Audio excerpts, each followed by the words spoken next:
mengangkat tangannya dan selendangnya sampai jatuh dan sungguh-sungguh sampai Abu Bakar takjub doanya Nabi karena sungguh-sungguhnya dan berdoa apa? Ya Allah, jika pada kali ini kaum muslimin tidak mendapatkan kemenangan, tidak engkau tolong, maka bisa jadi tidak ada lagi yang akan menyembahmu di bumi ini. Nah, jadi hendaklah berdoa itu yang punya bobot, meskipun boleh doa apa saja, tetapi hendaklah doa itu yang punya bobot dan membawa perkembangan kaum muslimin. Setidaknya perkembangan Islam di keluarganya, di kampungnya, dan paling baik adalah di negeri Indonesia ini. Nah, negeri Indonesia ini memang kaum muslimnya benar gitu ya. Oke. Bapak Ibu sekalian dirahmati Allah Subhanahu wa taala. Nah, misteri terkabul dan tidak terkabulnya doa. Apakah setiap yang dikabulkan doanya itu pasti baik, pasti orang itu baik dan soleh? Dan apakah setiap orang yang berdoa nggak dikabulkan artinya orangnya nggak soleh? Ini misteri juga ternyata. Karena Umar bin Khattab didoakan Nabi berapa tahun Bapak Ibu? Kurang lebih 5 tahun. Nabi ndongake Umar bin Khattab itu 5 tahun lagi dikabuli. Nah, ada 5 tahun ora kabul ya wajar. Nabi wajar diuji sampai 5 tahun kon sabar ndonga terus. Saya didongake Umar bin Khattab saya musuh. Puncaknya menghunus pedang menuju ke Nabi Muhammad untuk membunuh. Di perjalanan ketemu orang, aku akan bunuh Muhammad, adimu we lebih Islam kok. Nah, dan lebih Islamnya udah pernah mendengar ya. Meskipun ada di antara ulama yang mendhaifkan riwayat ini, Allah alam. Kemudian, nah, nomor 1. Doa terkabul bukan berarti yang berdoa adalah pasti orang soleh yang dicintai Allah. Nah, hati-hati boleh. Belum tentu loh. Nah, di antaranya surat Al-Mu'minun. Ayah sabuna annama numidduhum bihi mimmal wa banina nusari lahum bil khairat bal la yash'urun. Apakah mereka mengira bahwa harta dan anak-anak yang kami berikan itu uang dikasih harta melimpah kan gitu ya. Rumahnya mewah, kendaraannya mewah kan gitu. Apa-apa kok ini keturutan gitu ya. Dunia ini gampang banget orang mengatakan wah aku pengen ini dalam waktu cepat kabul. Wah aku pengen jazz. Nggak sampai sebulan lakon misalnya. Anaknya juga banyak. Apakah mereka mengira bahwa harta dan anak-anak yang kami berikan itu berarti kami bersegera memberikan kebaikan pada mereka? Bala yas'urun. Janjane orang tidak, sebenarnya enggak, akan tetapi mereka la yas'urun, rasa sadar, orang legewo, tidak sadar. Kemudian falamma nasu ma dzukiru bihi fatahna alaihim abwaaba kulli syai'in. Maka tatkala mereka melupakan peringatan yang telah diberikan kepada mereka, kami pun membukakan pintu-pintu kesenangan untuk mereka. Ada orang yang enggak sholat gitu. Nah, pengen apa ya Allah, Gusti Allah aku pengen ini ya lakon, nggak ngaji, pernah ngaji kan gitu ya. Puasa Ramadan ya nyok mengawal akhir kadang pun bukan malam Ramadan kancane do tebir ganggu nek mercon misale kan. Ini malah apa? Hatta idza farihu bima utu akhadnahum baghtatan fa idahum mublisun. Sehingga apabila mereka gembira dengan apa yang telah diberikan kepada mereka, kami siksa mereka dengan sekonyong-konyong. Maka ketika itu mereka terdiam berputus asa. Pernah mendengar kaumnya Nabi Lut yang membangkang mereka berkuasa di negerinya, sampai-sampai Nabi Lut dan pengikutnya, sahabat-sahabatnya dikejar-kejar. Mereka dalam kesenangan, namun akhirnya Allah datangkan bencana dengan sekonyong-konyong, bukan hujan batu dan gempa bumi. Pernah mendengar kaum Samud itu Bapak diberikan kenikmatan yang begitu banyak, namun tidak mau beribadah kepada Allah. Maka Allah pun timpakan kepada mereka angin yang sangat dingin sehingga bergelimpangan seperti pohon dan mati semua. Ya. Juga ada hadis yang artinya, apabila kamu melihat Allah memberikan kenikmatan kepada seorang hamba, sementara dia tetap bermaksiat,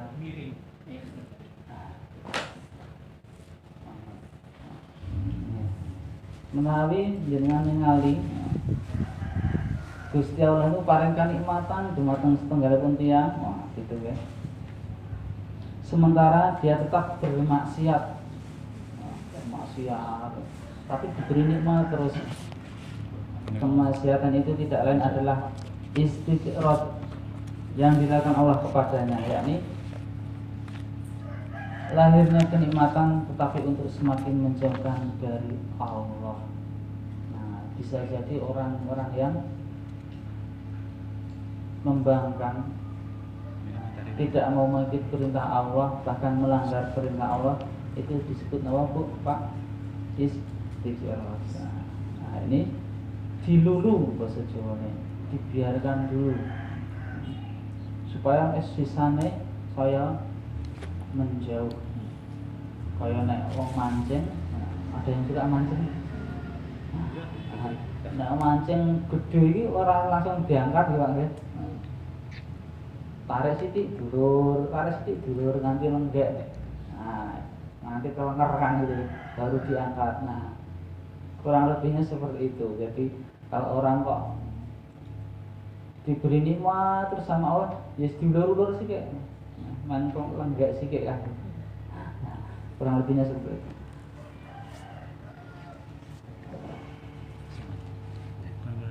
Nomor kali. Kalau koreksi.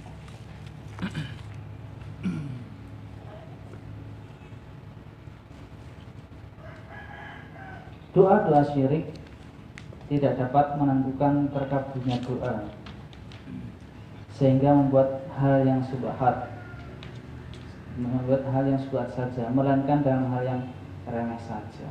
Nah, doa-doa syirik, nah, ini khususnya orang-orang yang melakukan kesyirikan, nah, bisa juga dikabulkan, tetapi bukan perkara yang sangat penting. Dan sepenting-penting perkara adalah tauhid, kebalikannya syirik ya. Jadi hendaklah kita berdoa itu meminta supaya ditemukan tauhid kita. Wa idza masakumun durru fil bahri dalla man tad'una illa iya falamma najakum ilal barri a'rabtum wa kana al-insanu kafura.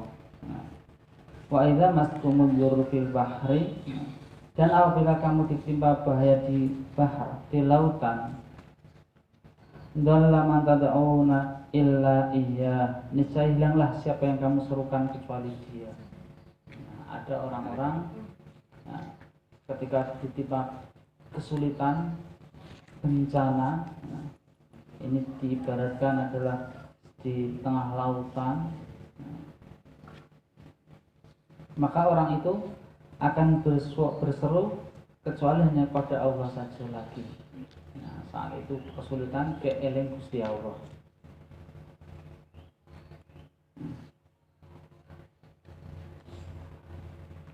Falamma najakum ilal bari a'radtum, maka tatkala dia menyelamatkan kamu ke daratan, wa kanal insanu kafuro, maka manusia itu akan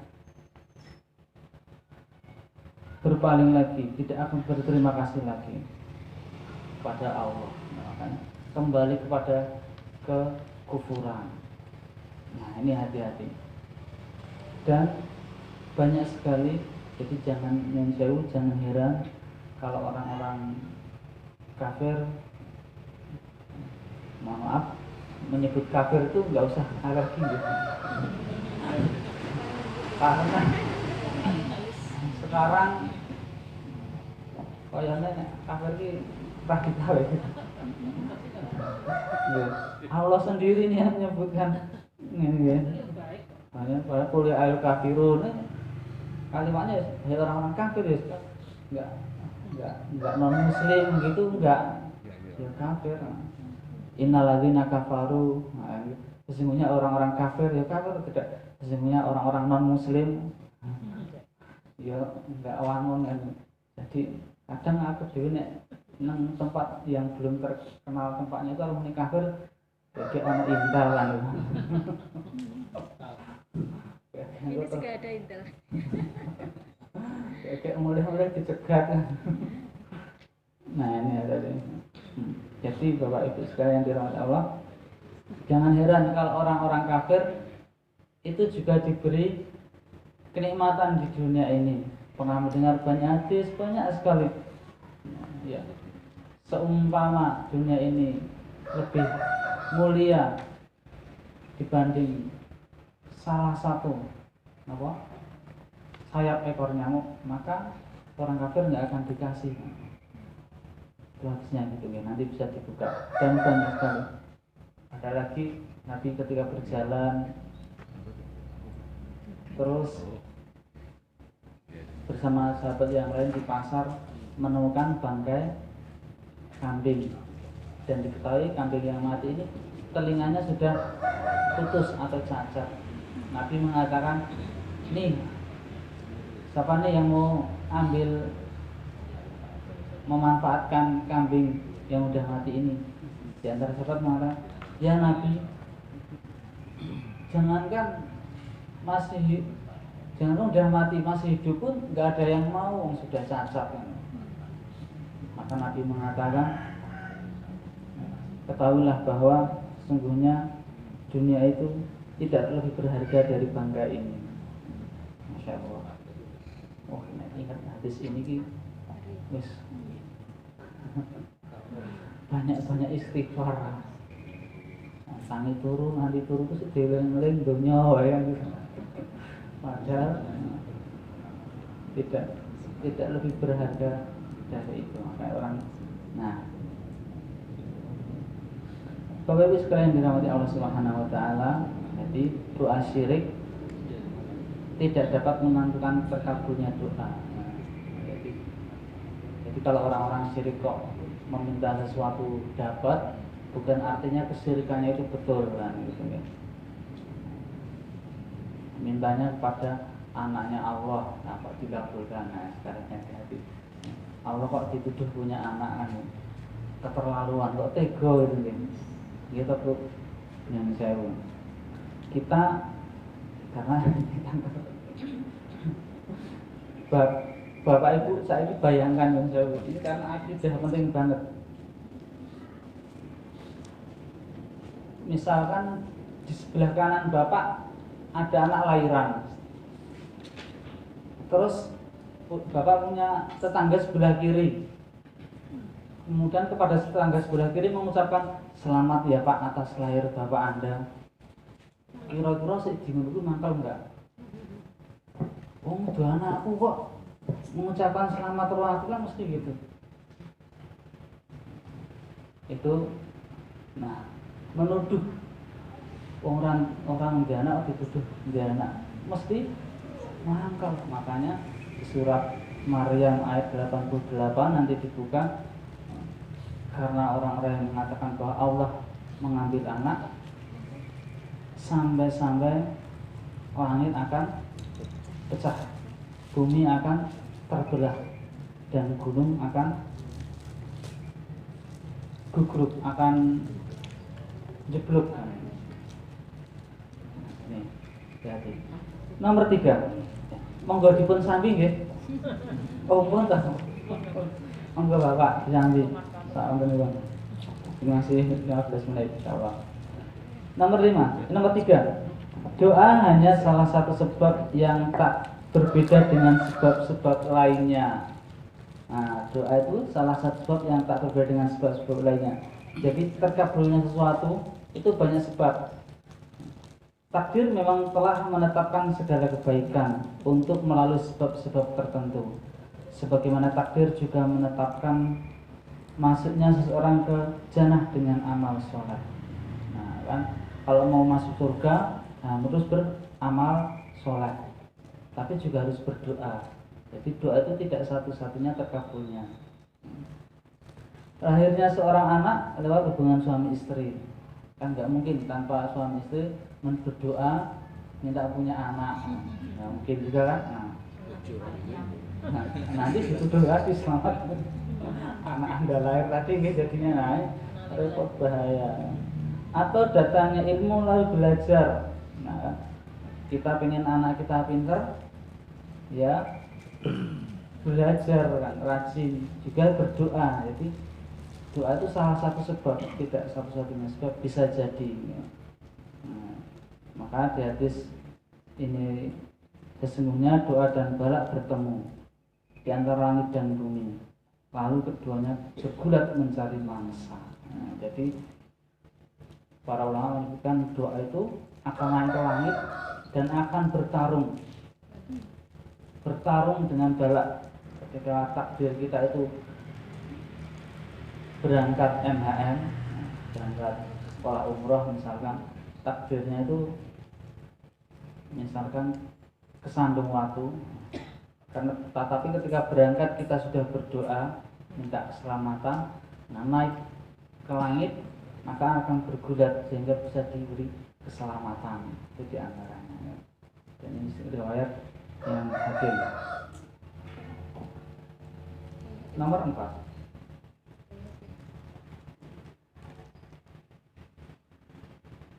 Jadi nomor 3 ini, kalau kita menginginkan sesuatu, ini harus relevan ya, antara keinginan, doa dan usahanya. Nanti harus sama-sama berjalan, tidak doa tok.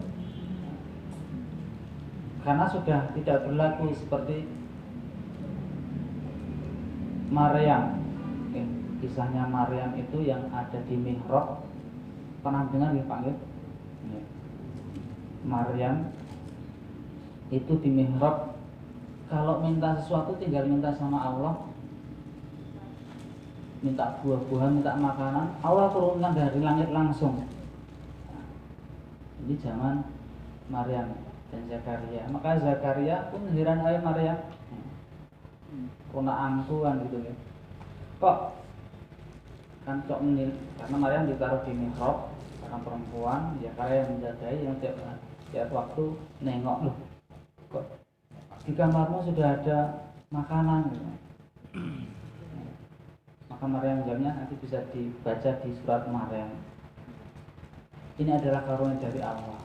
Kalau Maryam itu saking solehahnya kan, di zamannya itu minta apa saja langsung turun dari langit. Maka Zakaria pun terinspirasi. Wah, Maryam saja bisa minta sesuatu dikabulkan. Maka Zakaria yang sudah sepuh pun berdoa supaya diberi putra momongan.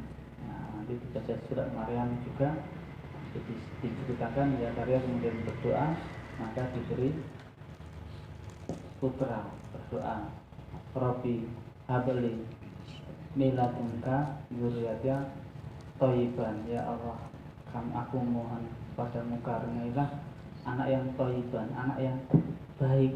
Nah, doanya ya karya itu doa. Jadi minta itu jelas kalau sudah cetol misalnya apa anak-anak siapa? Anak yang baik. Seperti itu. Karena pernah kejadian Bapak Ibu, di antara famili saya berdoa supaya diberi mantu yang soleh dan dari keluarga yang soleh dan kecukupan, tenang dikabulkan. Tapi beliau cerita doanya kurang siji nawa orang jalur sing ganteng sih. Bener, soleh, keluarganya juga keluarga soleh kan baik, ya kecukupan kan ya, orang terpandang. Kurang ganteng sih dia. Doanya kurang siji. Nah ini masya Allah, ini olah alam ya.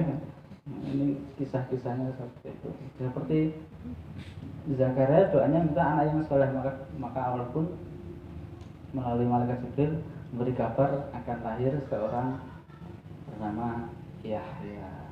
Ya.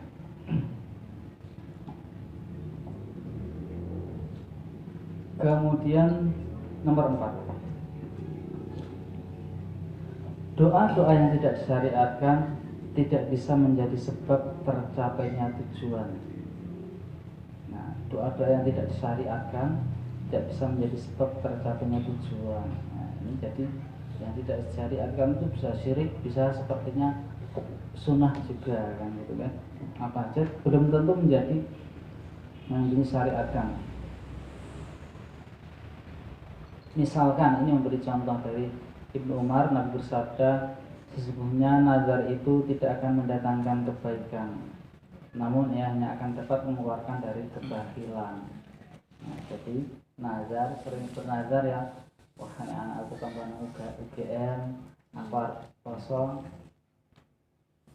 hitung mau berturut-turut misalnya. Nah ini tidak bisa menjadi sebab akan terkabulnya, tapi dia akan keluar dari kebahilan. Bakhil pokoknya jane ra seneng poso kan. Dan ini ra seneng poso. Nah sekarang di hajat keinginan ada di poso, ada di ra bakhil kan.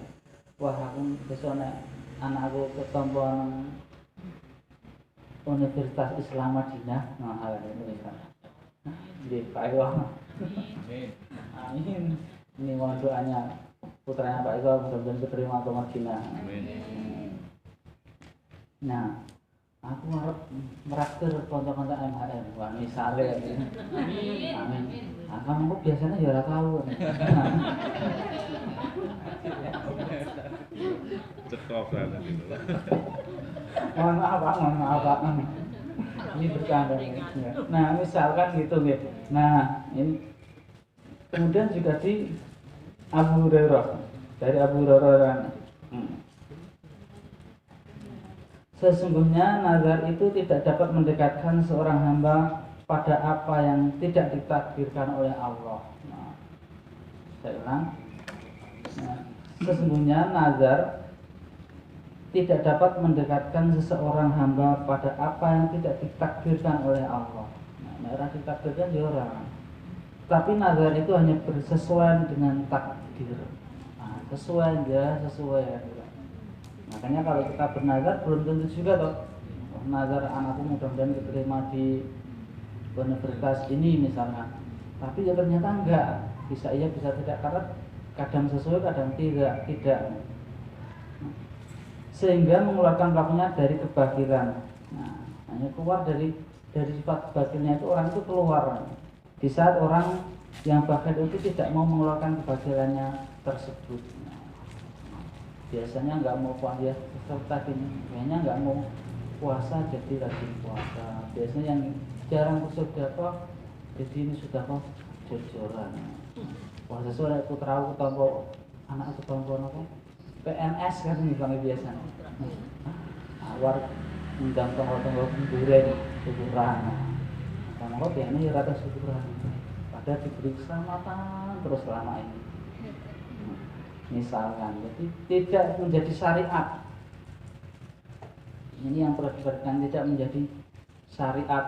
Nah, terus nanti karena terkabul misalkan terus menjadi syariat. Oh, itu ibu itu bernazar kalau bisa berangkat umroh akan bagi-bagi sembako misalkan. Itu kalau misalkan benar bisa umroh terus bagi-bagi sembako, itu bukan suatu syariat, ya, bukan suatu syariat yang paten gitu ya. Boleh diikuti tapi bukan harus. Ya. Berarti kalau tidak seperti itu tidak, itu mboten. Insyaallah paham ya Bapak Ibu? Insyaallah.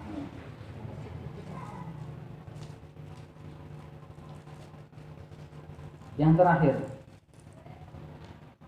tidak setiap kali hajat terkabul karena satu sebab menjadi sebab itu disyariatkan. Ini hampir sama dengan yang tadi. Jadi tidak setiap kali hajat terkabul karena satu sebab menjadi sebab itu disyariatkan. Apalagi mensewu berkaitan dengan hal-hal yang berbau-bau klinik atau syirik.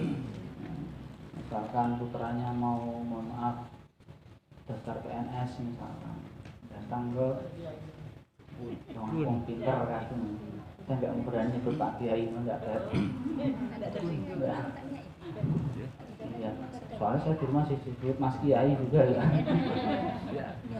Nah, apa? Pak, ini putraku badhe daftar PNS des pundi, terus dibuatkan tulisan alif jim gitu ya tulisannya, ro gitu.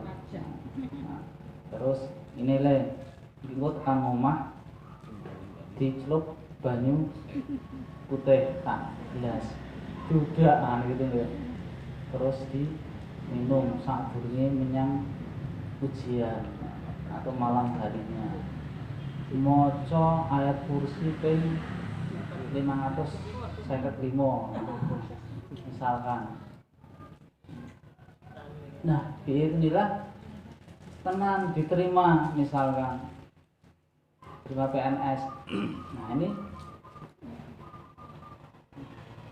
tidak menjadi sebab dan ini tidak boleh menjadi syariat. Hati-hati ini. Bisa jadi bisa terkabul permintaannya itu, tapi ini adalah perkara yang tidak sesuai dengan sunnah, tidak sesuai dengan syariat. Apalagi tulisannya tidak jelas. Kalau orang awam, wah ini tulisan Arab nih, jajah, kan itu nggih. Kok ngerti kalau ini kaum. Nah, itu hati-hati. Meskipun terkabul bukan menjadi sebuah syariat. Oke. Wallahu a'lam bishawab. Makatan ingkang saged kita aturaken, insyaallah di pertemuan yang lain kita akan bahas tentang, masih banyak ada tentang doa mustajab, waktu-waktu mustajab, tempat-tempat mustajab, juga kaifiah ataupun adab-adab supaya doa itu terkabul. Ya. Demikian yang bisa saya sampaikan, semoga bermanfaat, semoga hajat kita, khususnya kita bisa melaksanakan umroh dan haji, bisa terkabul Allah. Amin. Wassalamualaikum warahmatullahi wabarakatuh.